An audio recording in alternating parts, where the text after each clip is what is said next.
Bacteria introduced into an environment abundant in needed resources grow in a specific manner.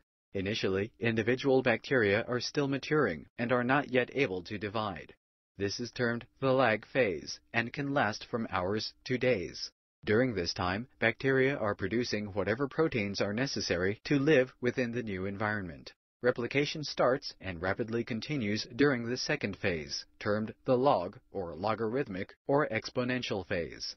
Bacterial cells undergo binary fission at a constant rate, and thus the number of bacteria increases logarithmically. That is, one bacterium divides into 2, which replicate into 4, which then produce 8, and each individual bacterium in the process replicates at a constant rate. As the bacterial population continues to grow, the nutrients are used up, and waste products from the bacteria build up in the environment. The loss of nutrients and buildup of waste products can cause the environmental pH or temperature to shift, which in turn makes the environment a less optimal growth area for the bacteria. The reproduction rate slows, and the total number of bacterial cells present stabilizes, as cells begin to die off or stop reproducing.